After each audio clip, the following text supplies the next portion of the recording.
One person that ever wore a dress in Hollywood unsuccessfully. That's how you understand what a ritual is. Not Shaboozey. They didn't turn Shaboozey to Shaboozey. In the video, when he posing taking pictures, you can literally tell that he's uncomfortable. I'm feeling great, man. What are you wearing? Who you wearing? Look to your left. Hey, Shaboozey. Your left. Try to step me out here, turn this way for me. Shaboozey, you know you dead wrong for this, Shaboozey. Now Shaboozey, come on, gang. Shaboozey, I'm not gonna lie, bro. I don't know how I feel about this, gang. Shaboozey and his Met Gala outfit are still trending, and many online are saying it's yet another sign that Katt Williams was right about so-called humiliation rituals in Hollywood. Years ago, Katt used to mention the dress ritual, where black male celebrities were allegedly encouraged to wear dresses as a symbolic way to emasculate them. But in a recent interview, Katt clarified that it's not even about the clothing anymore. He pointed out that people are too fixated on the outfit itself and missing the bigger issue, the ritual behind it. He went even further, suggesting all of this ties into rumored Baphomet worship and high-level occult symbolism in Hollywood. While some dismiss Katt as a paranoid conspiracy theorist, others believe he's been speaking the truth all along and say moments like Shaboozey's Met Gala appearance only back that up. So, the question is, did Shaboozey just take part in a ritual on fashion's biggest stage, or is the internet simply doing what it always does? Let's unpack it. You don't care how people feel about the ritual. It's about, does following the ritual work? The term humiliation ritual has become a buzzword online. Anytime a celebrity does something outrageous or dresses unusually, this phrase starts trending. It's become a popular way to explain anything strange or awkward in the world of fame, from Caitlyn Jenner's Vanity Fair cover to Sam Smith arriving in that inflatable latex balloon suitor, Will Smith slapping Chris Rock at the Oscars, or Kanye's wife Bianca showing up nearly nude at the Grammys, John Cena presenting at the Oscars, wearing nothing but an envelope to cover himself, Doja Cat's fake black eye at the Balenciaga show, and the list doesn't stop there. The humiliation ritual theory has now gone completely viral. While some people brush it off as paranoia, others are convinced there's a hidden Hollywood playbook filled with codes, sacrifices, and what's called souling. So when Shaboozey walked the Met Gala carpet last Monday in a full turquoise outfit, cropped suit jacket, matching pants, and a beaded chain across his chest, the internet noticed instantly. Many said it looked like some kind of initiation. Some also pointed out that turquoise often represents spiritual change. Others mentioned that Shaboozey seemed uneasy while posing outside his hotel before the event.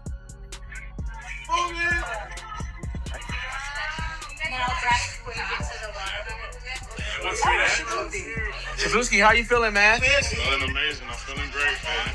What are you wearing? Who you wearing? Hey, Shaboozey. He ain't answering that question. He don't know. He ain't got a clue what he wearing. I promise you he don't. Somebody told that man to put that on, and he did.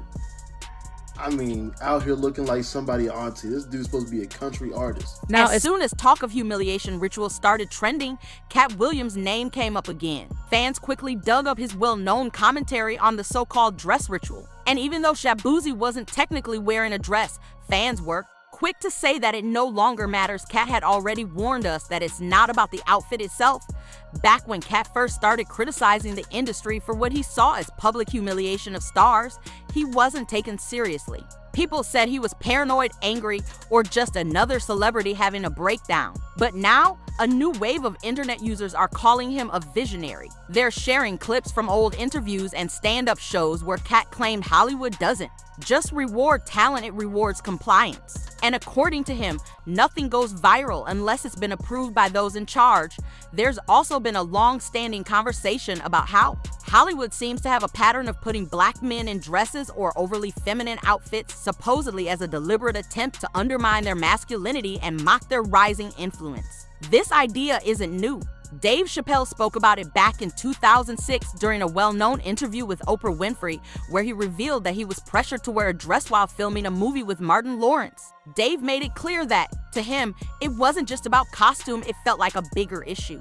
He believed it was part of a broader trend, a test by powerful people behind the scenes to see if he'd go along with it.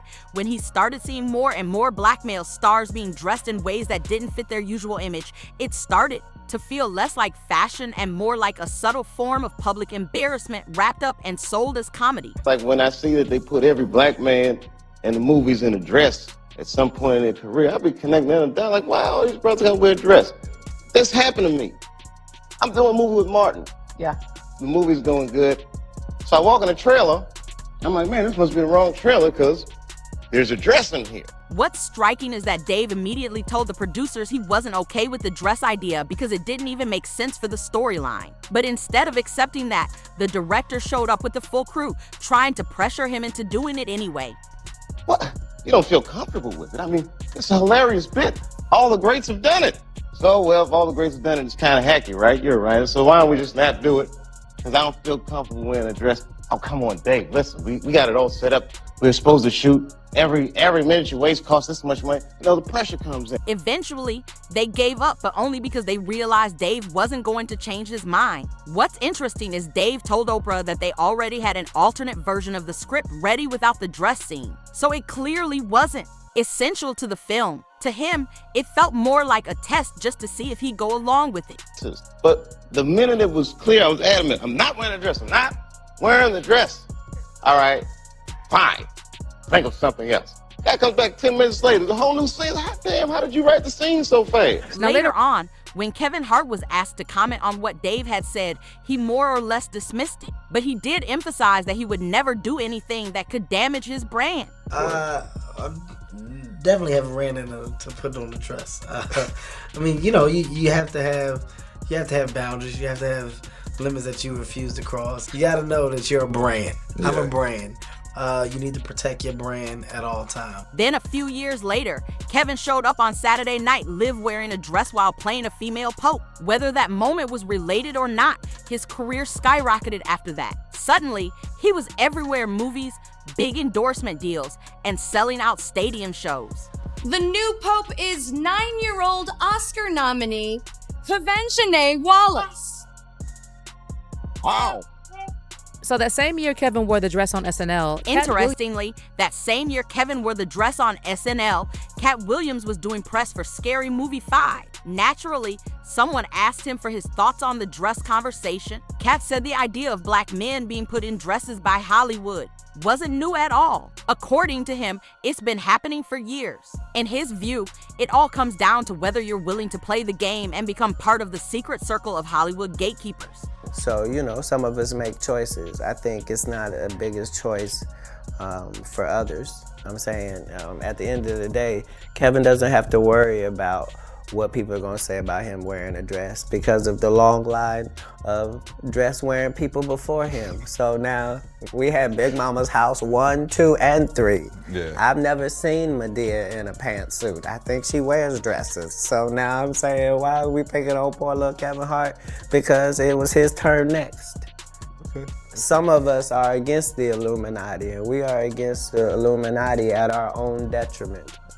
When people are against the Illuminati, then they get punched in the face all the time. The press hates them, and nobody likes them. Over time, many people have dismissed Katt's comments, labeling him as a conspiracy theorist who reads too much into everything. Some have even accused him of being homophobic for speaking as if wearing a dress automatically equals emasculation. But Katt hasn't backed down. In fact, in a recent interview on the Joe Rogan Experience, he doubled down on everything he's been saying for years about humiliation rituals in the entertainment industry.